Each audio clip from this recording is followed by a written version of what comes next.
I roll it along the outside of the leg, up the connective tissue to the pelvic floor. We're doing drop belly breath. And even if you just did those things, rolled out the bottom of your leg, dropped your belly, yawned for 5 minutes, rolled around on the ground for a little while, your body would be more ready to perform in all circumstances, whether that's an athletic performance or an academic performance. Welcome to the Braemar Life Skills Academy podcast, where we'll explore the evolving world of education and student well-being. I'm your host, Mike Helsby, and in Season 2, we're focused on personal well-being, self-regulation, and innovative learning strategies for school and everyday life. Whether you're an educator, parent, student, or education thinker, this podcast is for you. Join us for insightful discussions, valuable perspectives, and a fresh look at the future of learning. Let's take that step into the future of education together.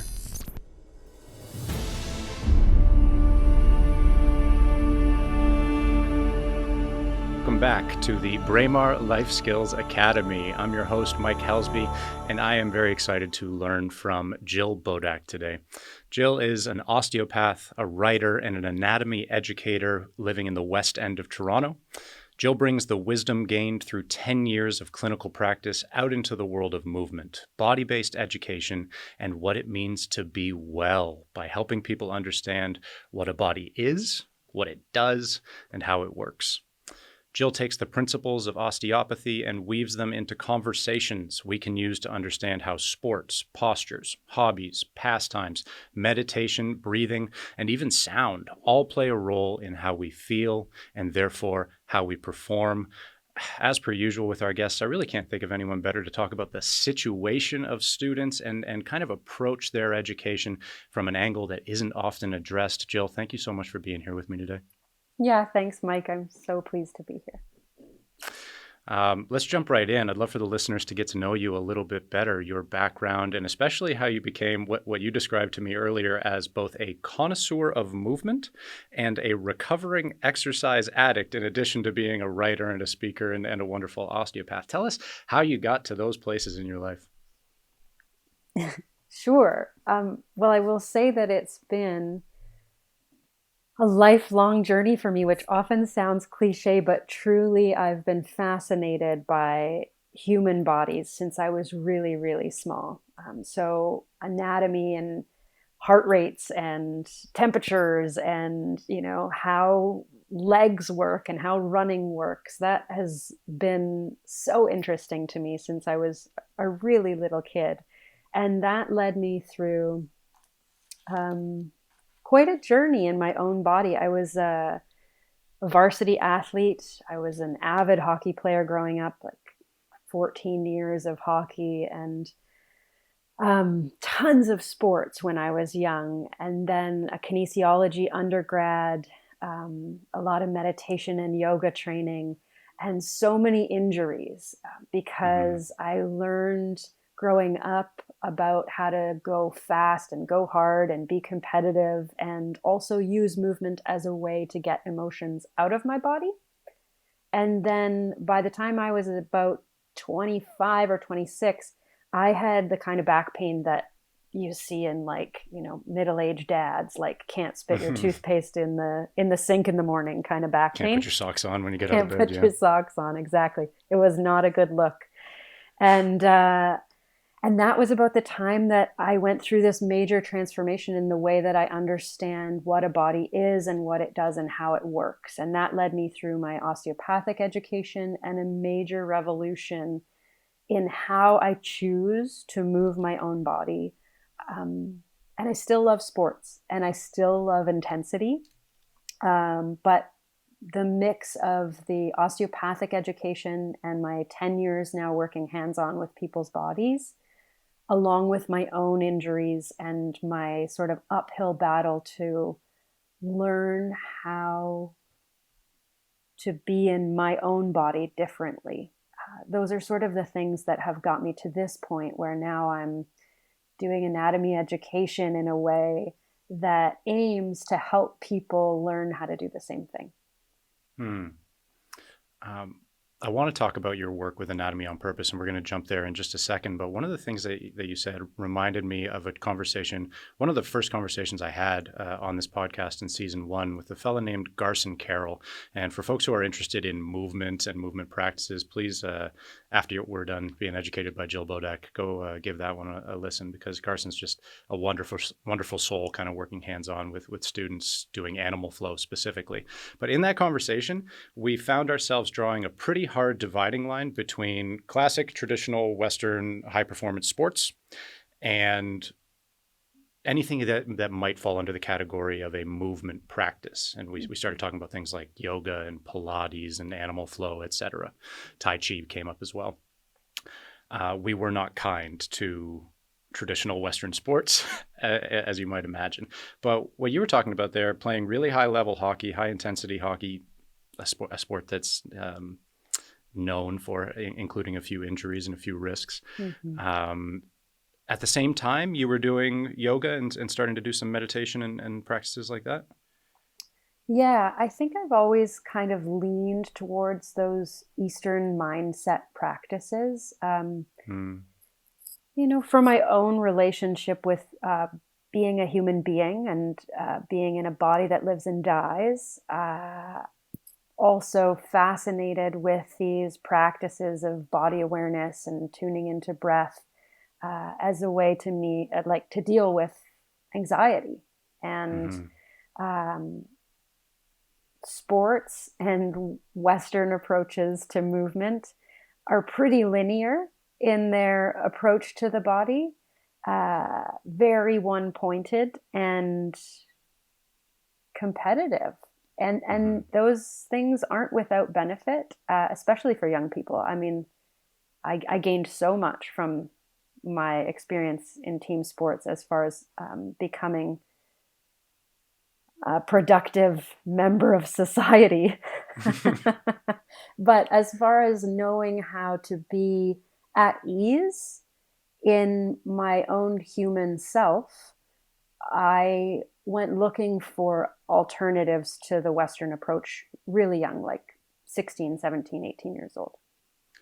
As you were doing that, did you experience a tension between the introspective sort of single-mindedness of something like meditation or yoga, where you're really trying to tune into what's going on with your body, how a movement feels and how it makes you feel? You're in deep conversation with yourself in some cases, compared with the very, what I always found to be an external practice. Everything that I was doing in basketball when I was playing varsity was in comparison to my teammates, in competition with the opponent, in the context of the fans and the game itself. I wasn't in my body. Did you experience that same sort of tension even at a young age?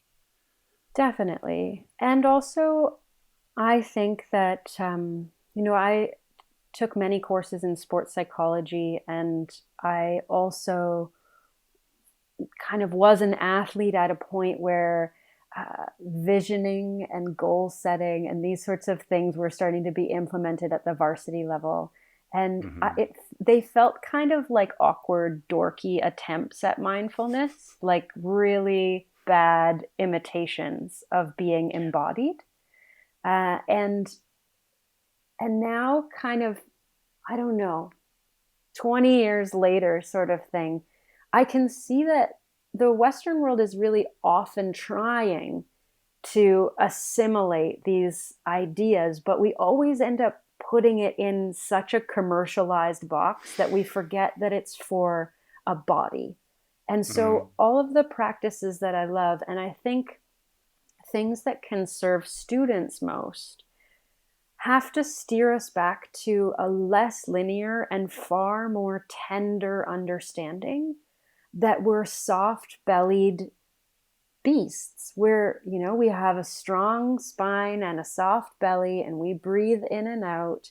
And our time in these bodies is finite, and we get scared and stressed and overwhelmed. It's the nature of the human animal.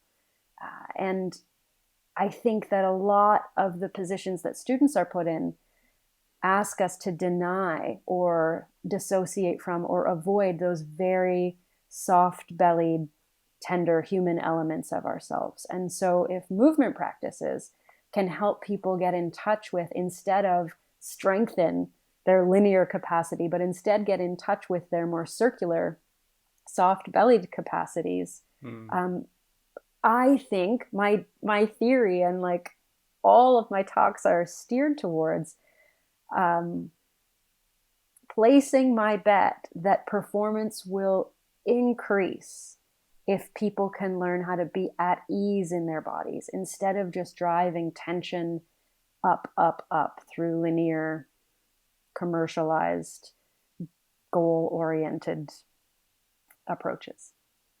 You're talking my language. You're giving me flashbacks there to my days as a high school basketball player, where in my final year, we had a really good year, and we ended up going to Quad A, all provincial championships.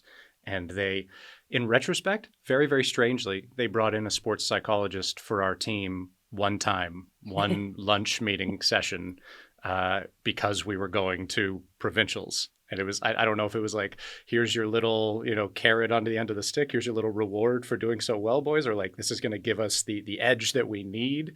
But it was very Western, right? It was like, ooh, let's oil that gear a little tiny bit, and that's, job done. It wasn't continuous. It wasn't holistic. It felt very dorky and very clunky.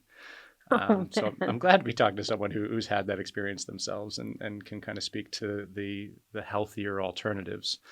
Speaking of which, you've got this wonderful platform online. I encourage anyone, if you're capable right now, you can just press pause on this podcast and go check out Anatomy on Purpose. Okay, just give that a Google search, Jill Bodak, Anatomy on Purpose, and you're going to see, I think, hopefully a lot of stuff that's going to be echoed in today's podcast. But Jill, can you just kind of give folks an introduction to what this platform is and where it came from in your life? for sure. Anatomy on Purpose is a child of COVID. So when the pandemic struck and my hands-on in-person clinical practice was shut down, I did what lots of business owners do and tried to start offering what I used to do in person online. And that started with a lot of one-on-one sessions with people, which I still offer, where we would go through what was happening in their bodies and try to troubleshoot and figure out how to solve problems without me there to do the hands-on piece. And what I Right. found after doing weeks and weeks of these online appointments was that actually everyone was struggling in the same ways, and they misunderstood their own bodies, just the basic makeup of how your feet are related to the backs of your legs and your seat and your pelvic floor when you're sitting in your office chair because now you work from home.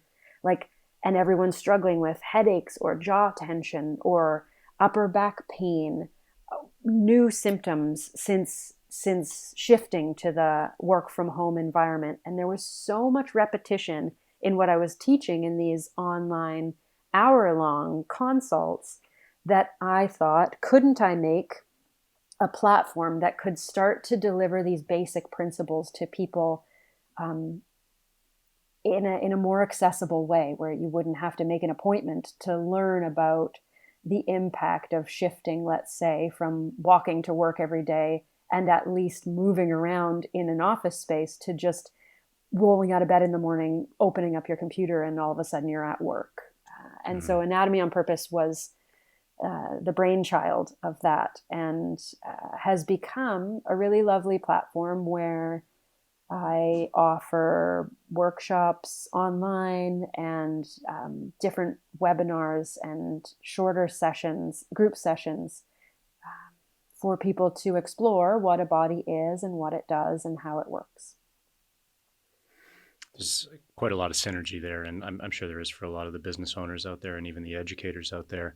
The Life Skills Academy, this podcast, and the suite of online resources that we're continuing to generate is also a child of the pandemic. And not just a child of the pandemic, but also a real, I guess, a result of a kind of gut punch that myself and a lot of our teachers felt during the online period when we were teaching our students online and feeling in our own bodies the difference in that, and feeling the difference in just not being around their bodies, not standing with them, not high-fiving them, not seeing their posture in the classroom, but also and especially what happened when we came back and we started integrating the students back into our classroom. It was shocking to see Yeah. not just the difference in all those things I just named, the pale skin, the drooping eyes, the slouched shoulders, the slow walking in the hallways, but also the interrelational stuff, like the lack of eye contact, the fidgetiness in the presence of somebody just trying to have a conversation with you, the kind of hesitation, and everyone knows how awkward it feels when you get a handshake wrong or you get a high five wrong. Not a good look. That was happening all over the place. And I was like, man, there's some really, really deep stuff going on here, because we've been sitting in a situation that it feels like our culture is kind of pushing us into, right? You know, the world at our fingertips, on a screen, right next to our bed, with the fridge right next to us, and, you know, all the comforts of home in the workspace. When you describe it like that, it doesn't sound so bad, but the results speak for themselves, and they happened very, very quickly, scary quickly. So I'm really, really dedicated to trying to figure out how to make sure that doesn't happen in the lives of especially young people. But I know office workers are feeling it. I'm sure everybody's feeling it, right? If you're sitting in a car on your way to work for an hour to work and an hour home every day, or, you know, if you're working like a lot of teachers and a lot of students, involves a ton of sitting, you're just not in a space of wellness. I don't think you're not in a space that's wellness promoting.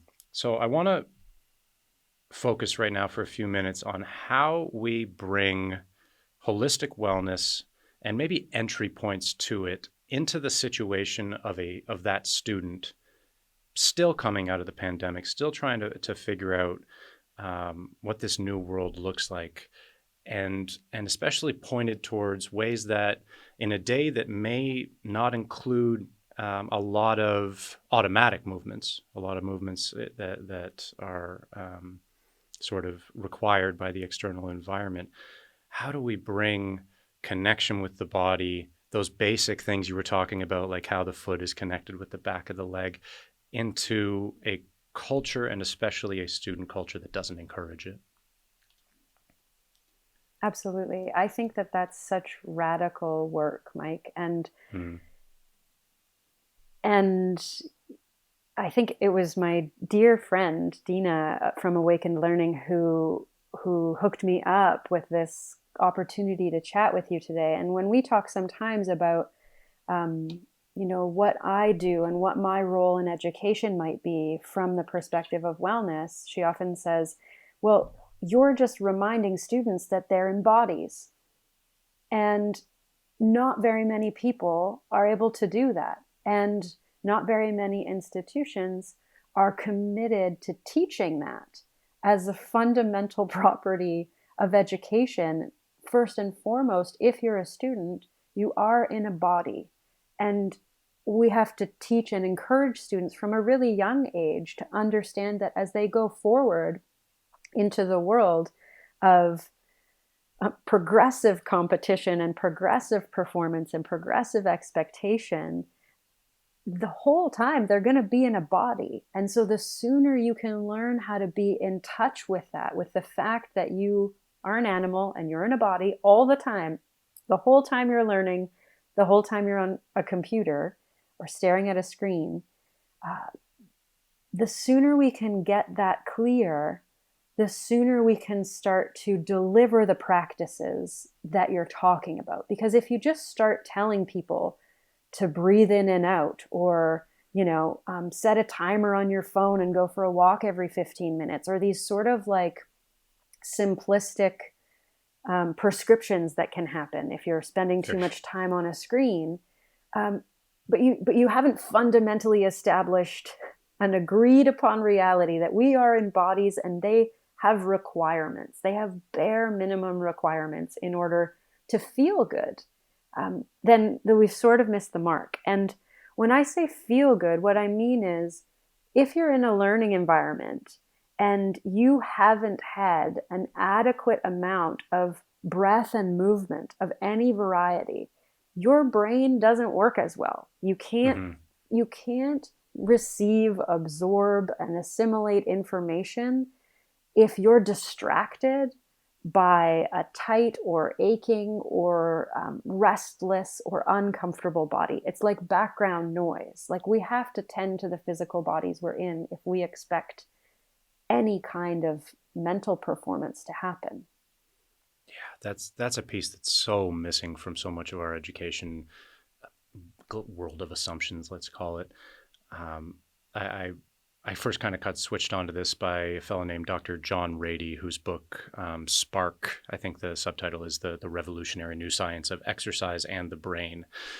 250 pages of just having my head kind of smacked over and over again. Like, of course, I can't focus. Of course, the trouble I was having as a young man, paying attention, which is an interesting phrase that we might dig into a little bit, but was in part, at least, that my body was trying to communicate needs. Yeah. Right. And I love Antonio Damasio's line, the brain is the body's captive audience, right? Mm-hmm. The brain is literally just waiting on the body to tell it sensory data so it can situate itself in this world. And my brain as captive audience was receiving a lot of signals about the need for movement, the need to kind of turn down that sympathetic nervous system, get out of fight or flight so I can feel a sense of safety and maybe a sense of connection with the people around me. None of that was happening.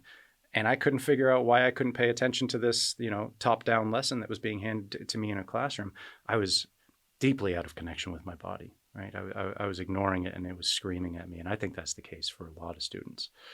But our way of teaching them about the body is, again, very mechanistic, very, plug and play. Yeah. I taught our 12U kinesiology class for a little while, and that was a lot of fun. But it was only fun once I kind of got out of the textbook and stopped talking about, levers and input points and the difference between, ligaments and tendons and all that's like memorize the bones of the body or the muscles of the body. It only became fun when we started moving together. And I think the learning only really happened when it started moving together. So one of the things I loved when I was kind of bouncing around anatomy on purpose was I saw your line talking about the difference between educating book smart anatomy and educating street smart anatomy, or what you might call more holistic anatomy. Can you talk to us about that approach, maybe what it might look like or what it's looked like in your life to receive what I'm assuming was quite a lot of book smart anatomy, and then how you took that education and are translating it in your own practice into educating street smarts anatomy? Certainly. I have done so much pointing and labeling of a human body, just down to the most ridiculous little corners and angles of a bone in the wherever, and what sticks to it and what goes where. And all of that is so useful through a medical lens. And it's really good if you're at an academic party and you want to compete with the longest Latin word that you know. But beyond that, I find that the way that anatomy is taught with the point and label and the levers and the biomechanics and the forces, it's quite intimidating for the average person. Like, it's sad to me that when you say to the average person, like, would you be interested in studying anatomy? A very common response is like, oh, no, that's so scary. It's so overwhelming. It's so intimidating. The words are big. There's way too much to know. I could never understand it. It sounds hard. And really what they're saying is, my body sounds complicated. My body is intimidating. My body is too much for me to understand. Because that's what anatomy is. It's my body. And so I really wanted to take all of that book smart learning over a decade of studying textbooks and cadavers, and try to translate that into a kind of conversation that could really meet anyone and help them feel like their body was not confusing and their body was not overwhelming and their body was not too complex to be worth the time to pay attention to. And that's where a lot of people wind up in my clinical practice, because something's happening in their body that frightens them. So I'm very comfortable. I'm very accustomed to meeting people at a moment where either an injury or a chronic pain or an unusual symptom is happening in their body, and it's scary. And so anatomy on purpose is my way of flipping the conversation to say, bodies aren't that complicated. You live and breathe in yours all the time and you're doing great. And wouldn't it be nice to understand that the arch of your foot is connected to the muscles in your calf, which run up the back of your leg, and they land in your sitting bone. And that's what you're sitting on. You're sitting on the other end of the arch of your foot. And that might sound wild to some people, but we can use simple ways to get in touch with that. And I like to use like soft foam rolly balls. Yoga tune-up balls are like a really common one. And some people use lacrosse balls to try to like roll out the sole of their foot. But I think that's too aggressive. It's kind of Western and it's kind of linear. And I like to use something softer because the idea that I'm going for with Anatomy on Purpose and this conversation about learning how to be less intimidated by our own bodies is more about pixelating. And what I mean by that is like adding granularity to your own understanding of your foot through repetitive contact with something soft, not with something aggressive.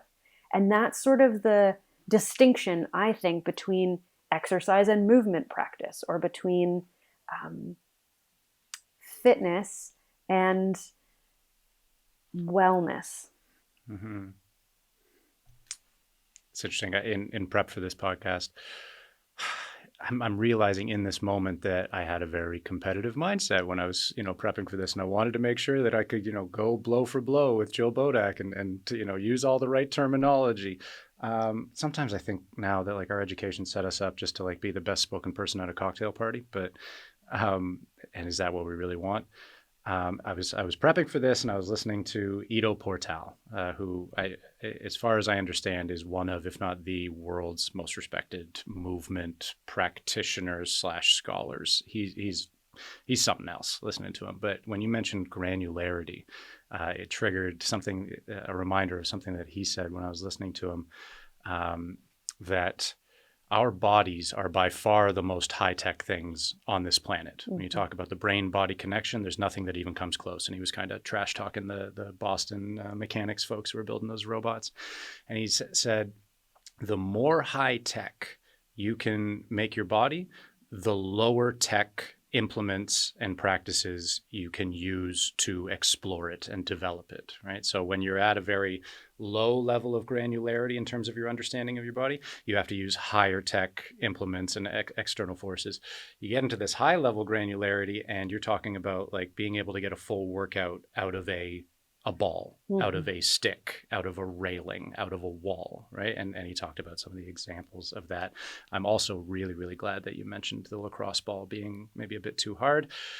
Sad to say, I have a lacrosse ball sitting under my desk right now. I use it to roll out my feet almost instinctively at this point. I am going to go out. I'm going to get myself a softer, one of those, is it styrofoam or something like that? But yeah, I'll be a little kinder in future. I want to talk about the practices that you love most and the practices that bring you higher and higher granularity when it comes to your relationship and your understanding with your own body. And maybe address some of the barriers to these practices that continue to exist.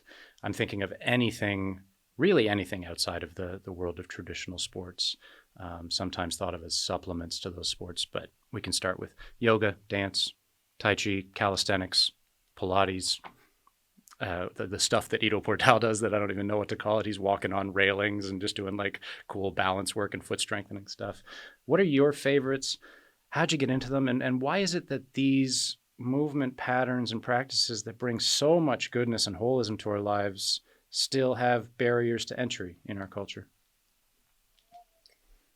Well, I think I'm glad you brought up Ido Portal because he is incredible. And one of the things that I think he's bringing to the world is an understanding that we're circular beings, not linear ones. And so when you look at your movement practice, whether it's how you train for hockey or how you train for basketball or you're lifting weights in the gym, all of those things, they're very low tech with regards to the amount of respect that they give for the human body, for the design of the body. Think of like a Nautilus machine at the gym. It's just push and pull. It's super linear.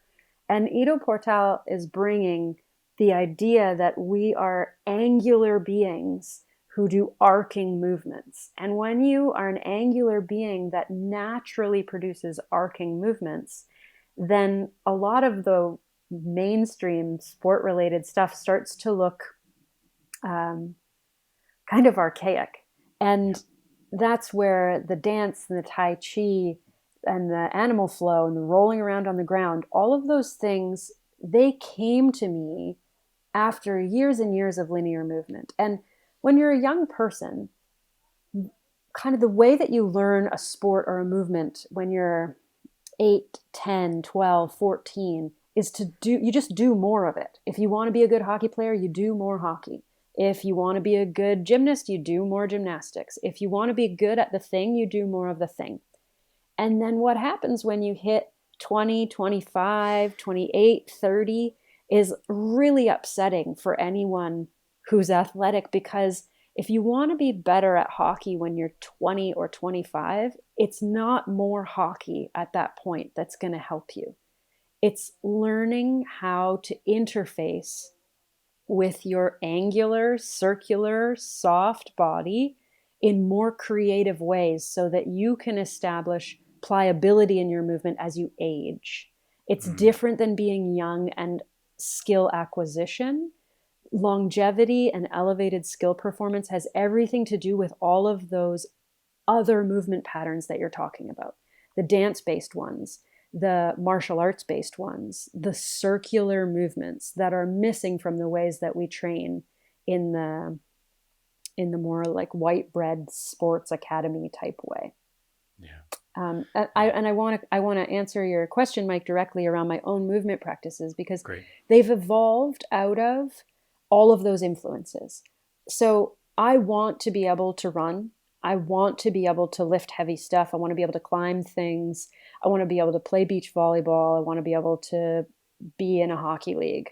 I want my body to be able to do what I want it to do. That's my idea of health and wellness at this juncture in a very privileged body, in a very able-bodied sense of health and wellness. Those are my expectations of my own body. And in order to have those expectations met, I can't just do the activity a bunch. And so I've implemented these other strategies, a lot of rolling soft balls under the soles of my feet and along the outsides of my legs, and getting in touch with diaphragms in particular, which I cover a lot of in my Anatomy on Purpose work, understanding diaphragms in the body and the way that they impact performance. So what I mean by that is at the base of my pelvis is a pelvic floor. At the bottom of my lungs is my respiratory diaphragm, the one that most of us know. At the top of my lungs is also a diaphragm. And then I consider the soft palate, the hood of your mouth, like there's a diaphragm in your mouth too.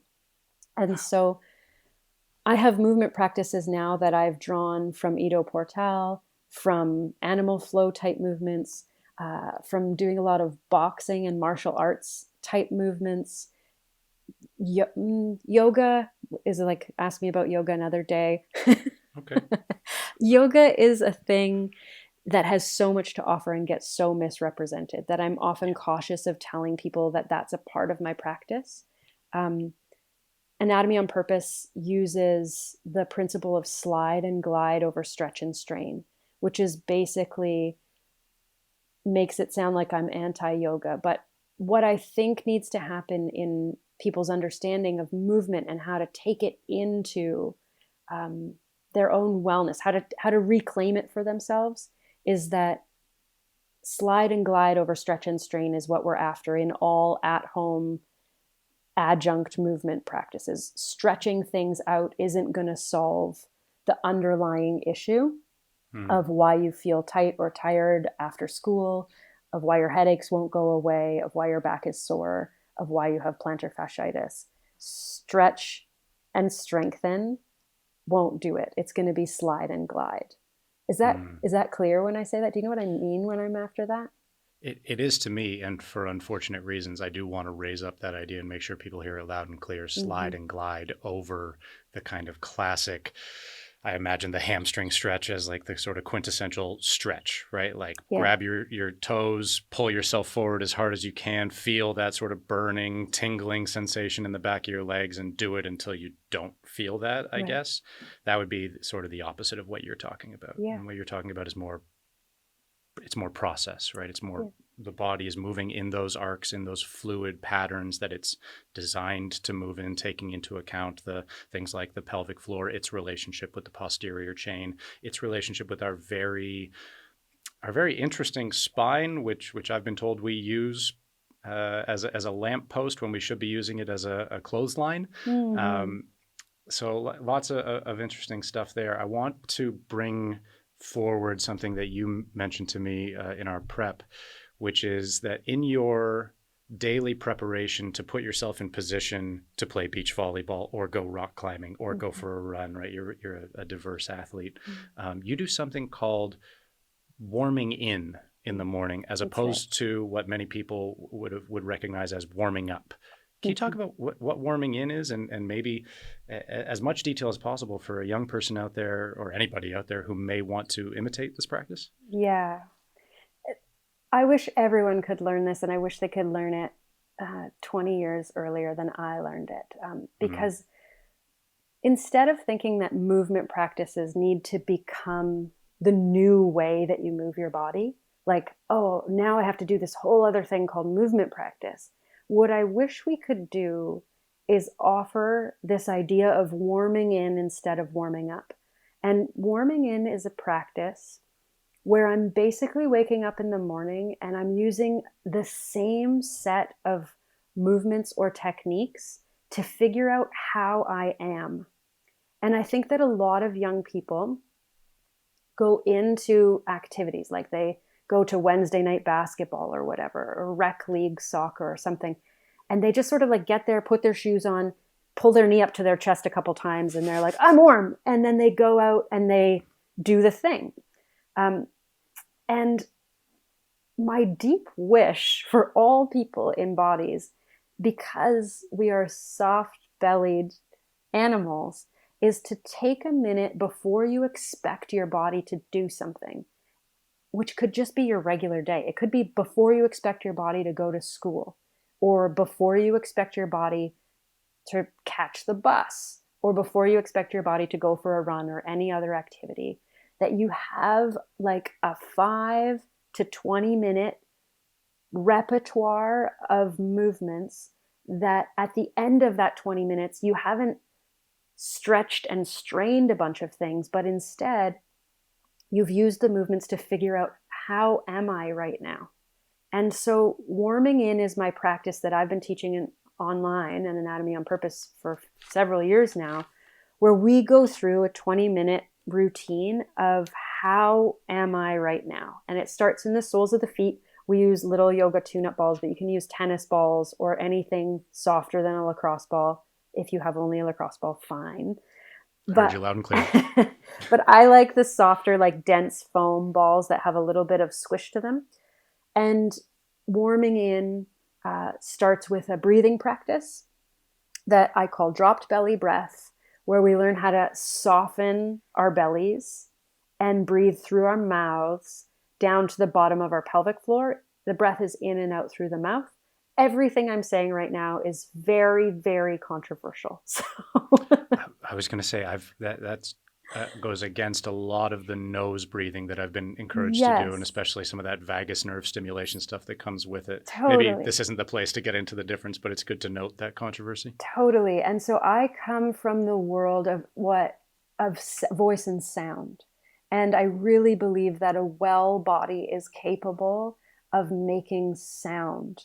And that means low pitch sounds, medium pitch sounds, high pitch sounds. If you've lost track of the resonant space in your body, it's going to show up in your voice. If the Mm. diaphragms of your body are not well, it's going to show up in your voice. And I work with lots of high performing people in high stress jobs whose by the end of a workday they hardly have any voice left, because they've been talking through a machine that's so tight that they're exhausting themselves. And so warming in practice uses dropped belly breath, access to soft diaphragms, full resonant voice. And I use yawning as the technique to get us towards all of those mechanisms working well. So imagine my morning where I used to be a high performing athlete, and now I have a really sloppy low belly. I'm yawning for a good 3 to 5 minutes. Yeah. And making sure that my breath is coming in through a really lazy jaw and an open mouth. The amount of headaches and TMJ or jaw pain that people have these days it's through the roof since the pandemic, from all the clenching and leaning towards a computer screen. And so the whole thing about warming in is how can we unbuckle all of those patterns really quickly? Drop our low belly, relax through the diaphragms, open through the hood of the mouth, take the jaw off duty, yawn a bunch. So you get that the full spread of the breathing mechanism in the body. And a yawn is that. It means you've opened the whole thing up. Then we take our ball, we use on and off pressure on the soles of our feet, not to scuff up the soles of our feet, but to imagine that we're trying to increase our awareness of the soles of our feet or get better pixelation. I'm going to just put points on the soles of my feet. And if you were to take a ball and step up and down on it on 15 different points on the sole of one foot, and then walk around your house, the foot that touched the ball would feel very different than the foot that didn't touch the ball. Because you've woken up the sensory nervous system through the contact with the ball, not because you stretched the crap out of the sole of your foot. And this is a really big differentiating factor around movement practices that are after slide and glide versus stretch and strain. So we step up and down on the ball and the sole of our foot. I roll it along the outside of the leg, up the connective tissue to the pelvic floor. We're doing drop belly breath.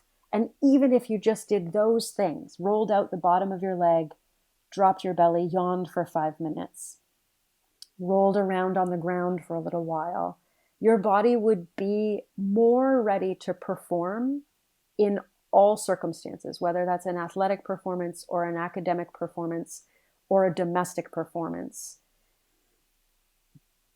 You would know more about how you are in your body. You would have a more pixelated understanding of the things that make up who you are, the body that you expect to go do the performance. And, drum roll, the performance would go better. It strikes me when you're talking about especially the affect of those early stage, the yawns, the flabby belly, etc., that if I were to have showed up to one of my 6:30 basketball practices in the morning and my coach had seen me doing any of that or looking like that would have been trouble, right? That would have been kind of the opposite of what they were asking for us, which was, game face, tightness, right? Like explosiveness. I remember, it seems absurd to me now, but I remember showing up for 6 a.m., 6:30 running sessions and going almost immediately into 10 by 400s, right? Totally. Just going right into sprints and having lifted my knee to my chest a few times before that. So it for those of us who came up in that tradition, I think for most people, a lot of what you're talking about is pretty counterintuitive, but also very relieving and beautiful.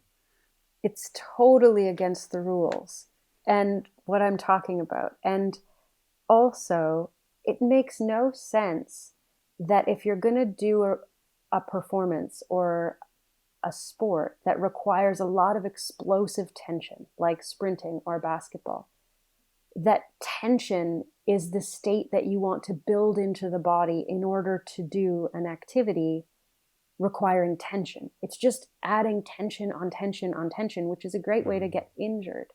And so the warming in is a way to down-regulate the system, to open up, because a healthy muscle in general, not a specific muscle, but just like any old muscle, is only healthy if it can turn on and off. And so we're really good at turning them on. We know how to go to the gym and turn everything on and turn the tension up.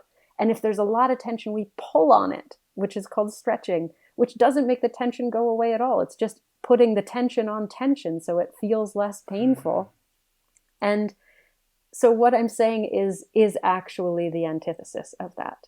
It is to say that the tension performance, the performance that inherently asks for tension from you, is only going to go well if you can learn how to unbuckle first, how to be at ease in your body. And I often say to patients and in classes, like, think of the most elite, incredible, inspiring performance you've ever seen in your life, whatever that is. For some people, it's Tiger Woods, and for some people, it's Kobe Bryant, or whoever it is for you. It might be a singer, it might be a dancer, I don't care. Any performance that was like otherworldly incredible.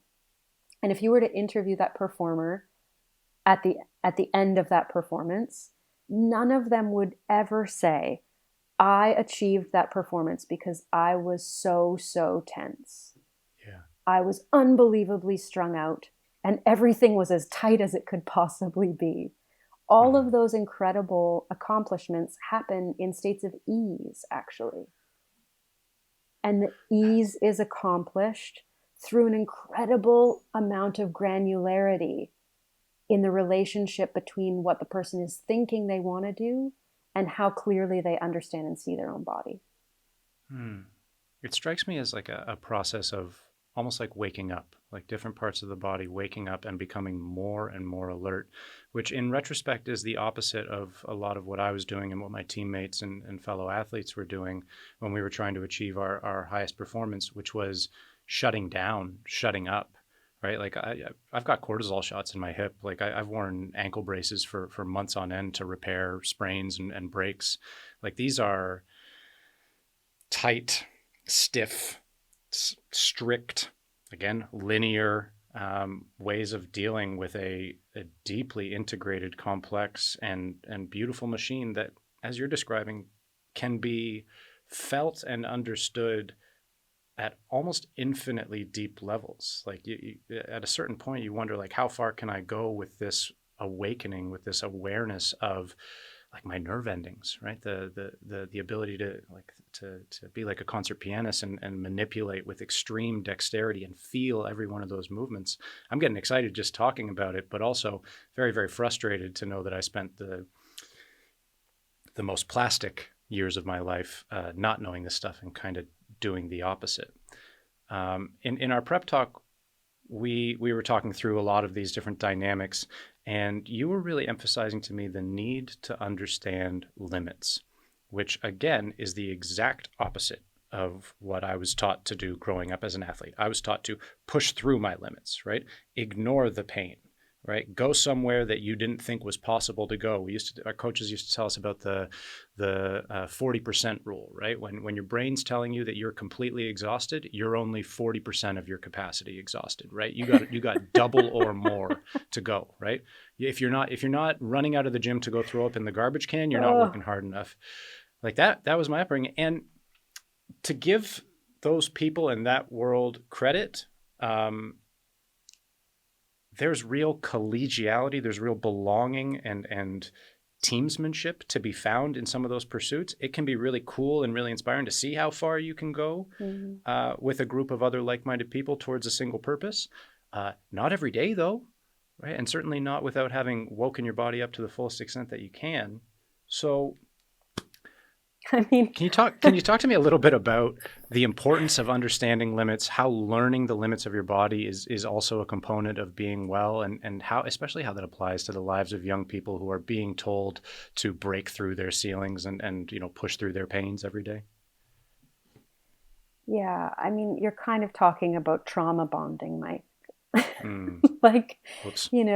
It's, there's a kind of aggression there, and a kind of like, we went through something horrific together and it was so painful. And aren't we close now? Which is I've heard it called, I think there's a word in, I think it's Polynesian, it's called ligut, where there's this like this adrenaline fueled, like wide eyed sort of blinkered pursuit of something, often in like aggressive or violent situations, but it brings about this, I guess what I have been describing as trauma bonding. Yeah, we're a tribe now. We're Yeah. so close. Okay, get me out of that world of thinking. Talk to me about limits. Yeah. So we're circling around this idea that students are in bodies, and that it's so important to learn that first, and then to be able to remember that as many times and as many ways as you possibly can. Don't forget that you're in a body. And then it can seem anxiety provoking to be like, well, what do I do about that? But the more often you can remember that you're in a body, the more effectively you'll start to be able to care for and interact with that body. It's just a matter of considering it more often. And I guess what I want to say with regards to limits is that we do live in a culture that loves the narrative of overcoming a limit.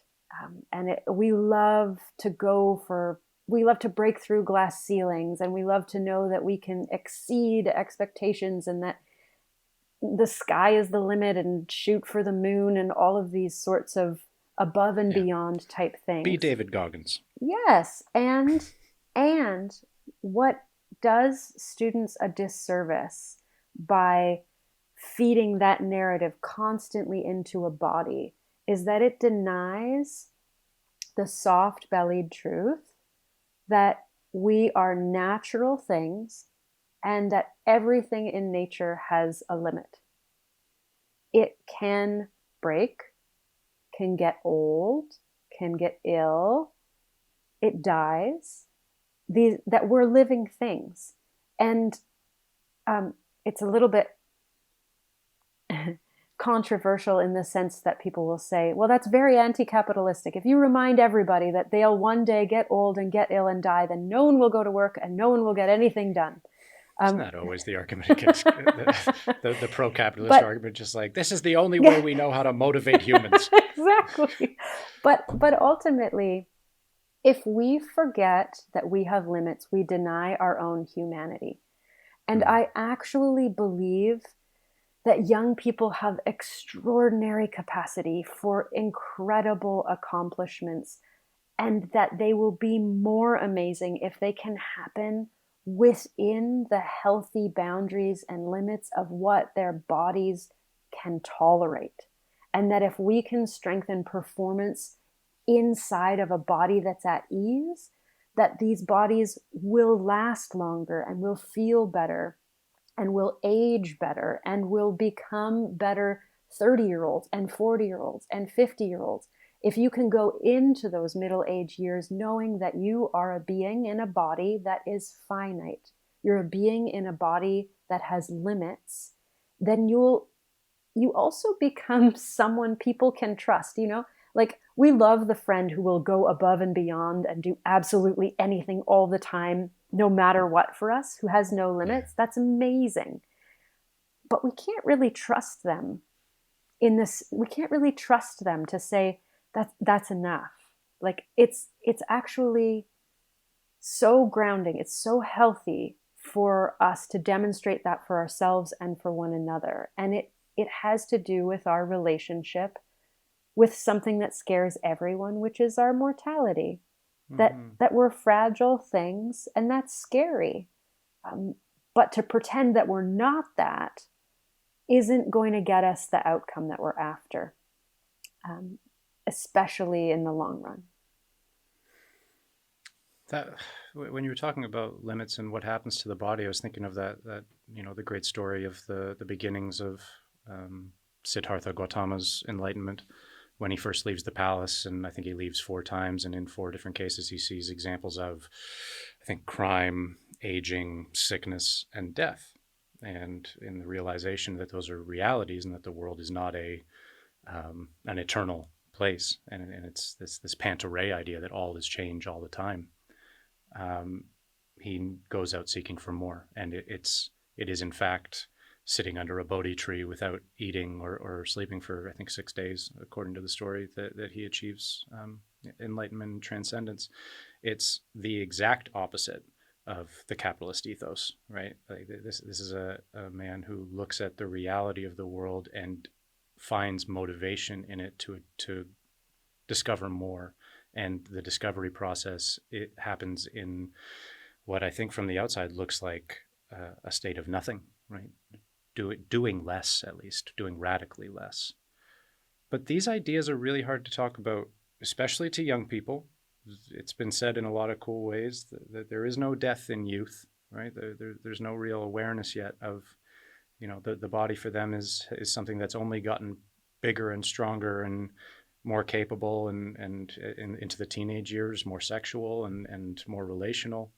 It doesn't feel like something that's going to start stiffening and breaking and getting sick, or at least being vulnerable to those things more and more. But you know Doesn't have what? to. It certainly doesn't have to. Yeah. And you know Sorry, go what, ahead. Mike? I think the pandemic changed that a little bit, because after 3 years of 12-year-olds going to school at home, they started to look like 45-year-old office workers. We started to see 10-year-olds, 12-year-olds, 15-year-olds with the symptoms of a middle-aged office worker, because that's what they were. You had young girls who couldn't run anymore because of the pain in their feet. And you had young boys with chronic migraines from staring at computer screens. You had kids with kyphotic rounded backs, sore necks, can't turn their head and look over their shoulder. This time for young people has aged them.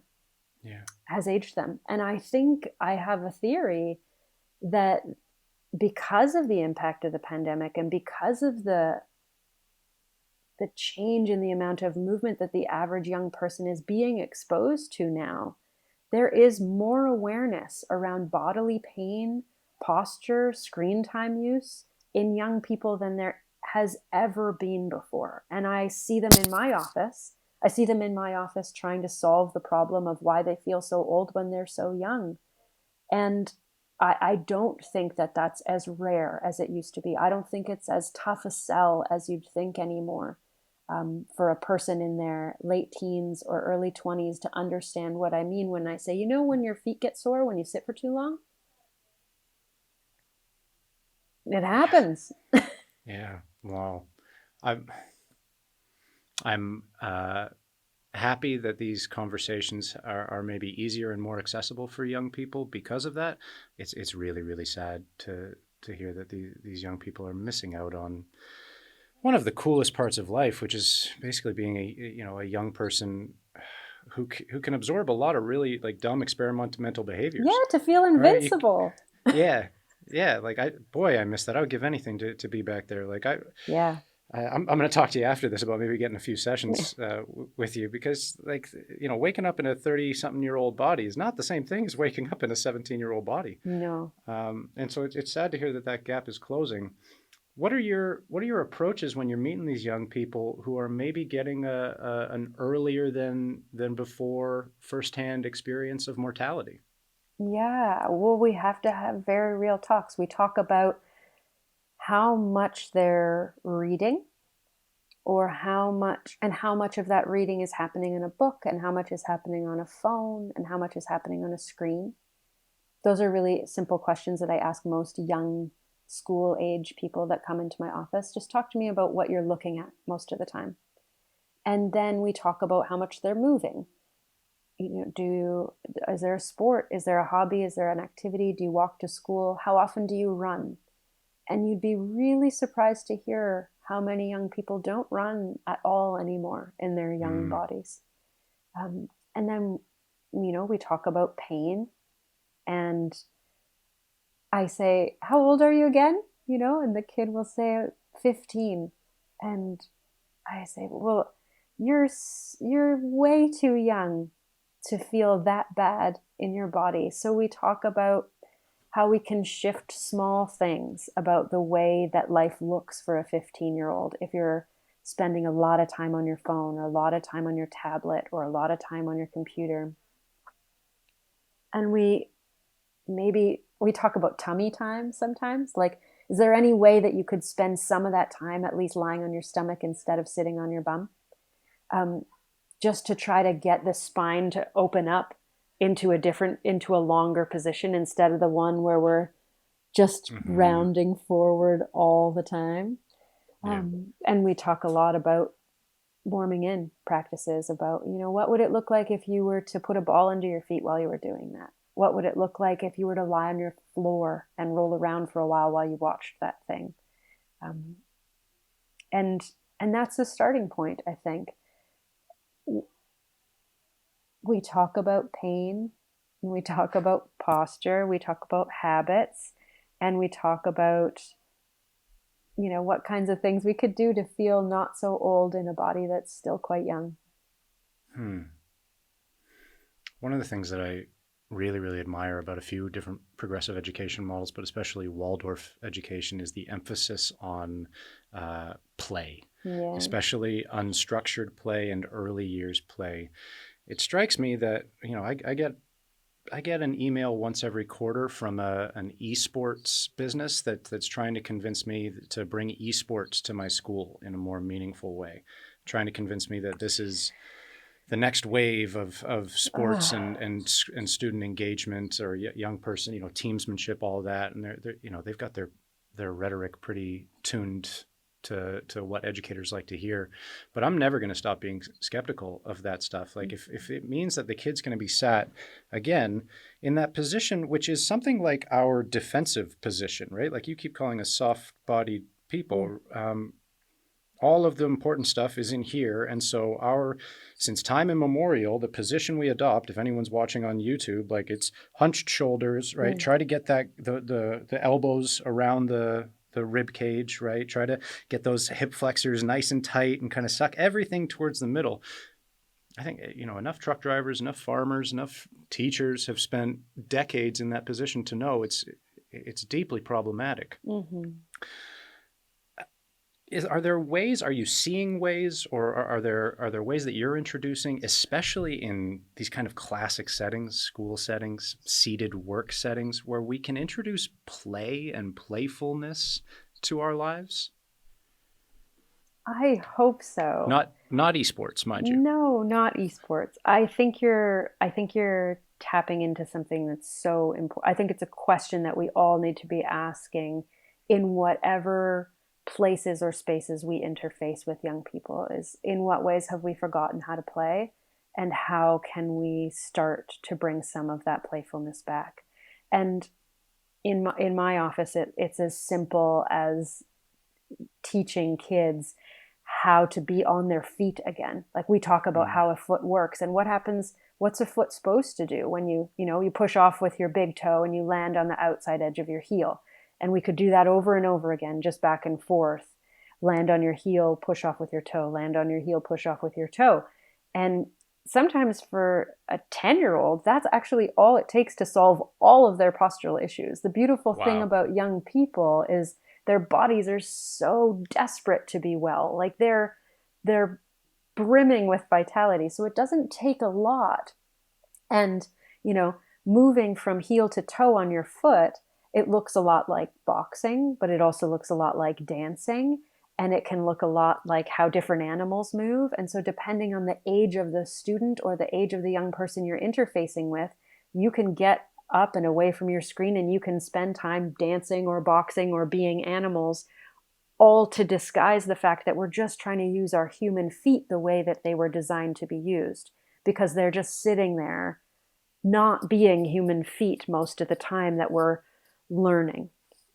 And so I encourage educators to be in their own bodies well enough to know how their feet work and to know what happens to their sitting bones and their pelvic floor and their respiratory diaphragms as they're sitting there in that learning environment. And how can we shake that up by inviting play, the kind of play that's just moving the human body the way it was designed to be moved, which is mostly circular.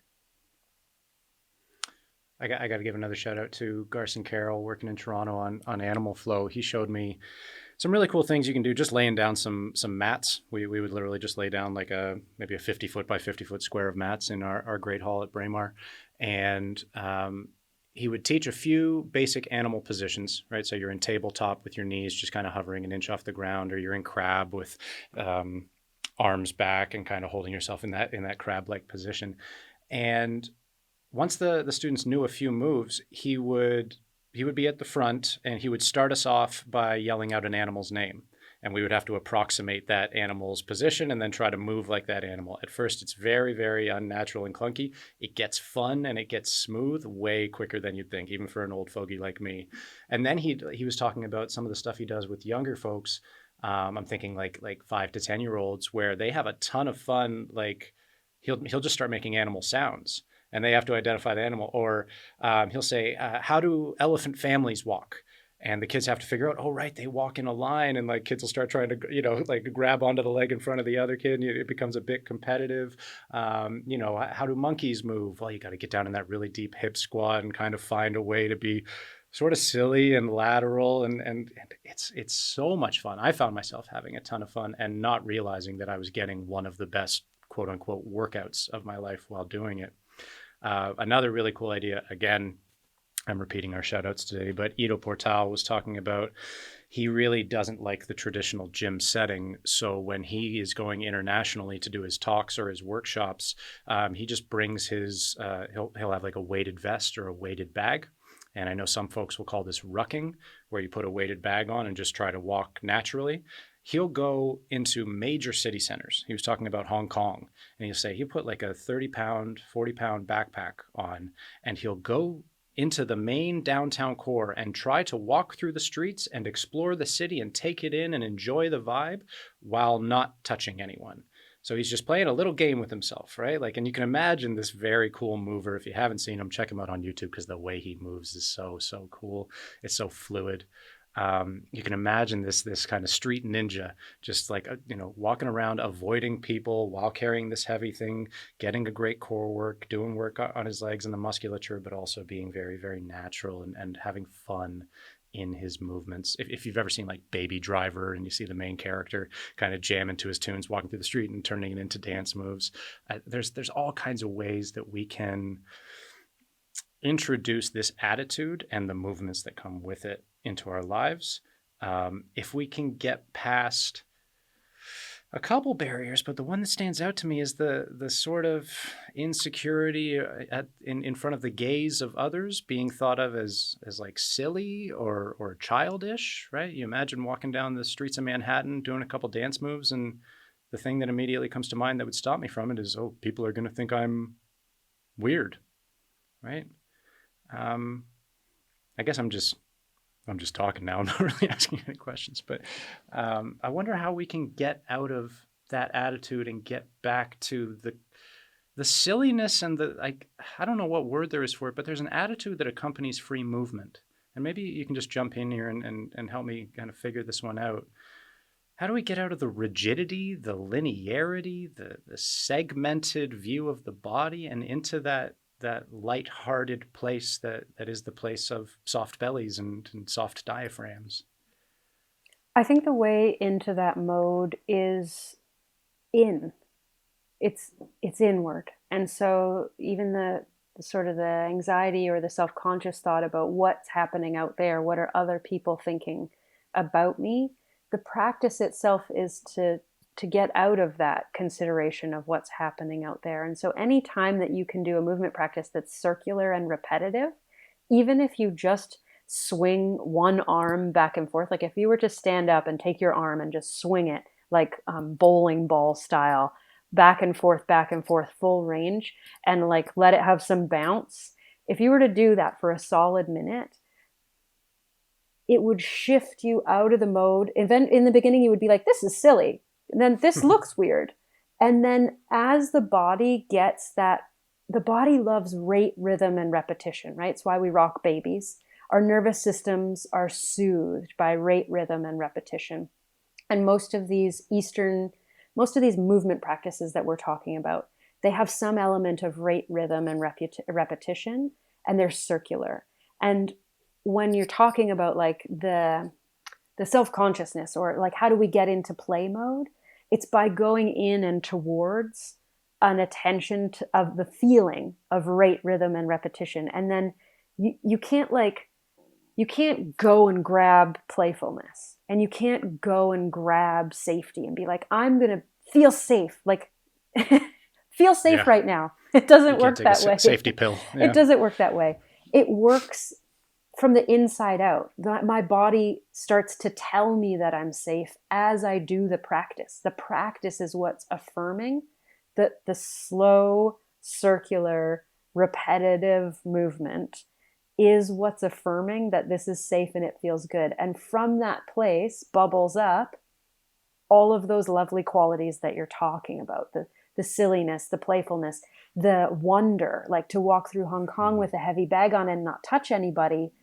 It's not gonna be in the first moments of doing that it feels wonderful. It's gonna be through the rate, rhythm, and repetition. It's gonna be as you let go into it. It's gonna feel more and more playful, more and more curious, more and more wonderful, which is why we call them practices, right? Because you have to do it, and then you have to trust that doing it will produce the feeling, that the feeling is in there and you're creating the conditions for it to come out. You can't go looking for your silliness, and you can't go looking for your playfulness, which is why when you ask a bunch of kids to behave like elephants, in the first minute it is awkward, but with the rate, rhythm, and repetition of it, they start to get over themselves and be like, oh, wait a second, here I am.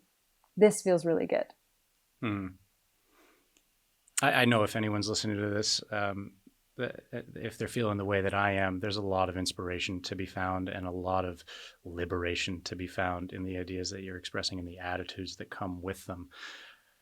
I'm imagining going home and trying to write down a morning, warm in. Was it warm in? For my process for myself, and just try to get that 20 minutes.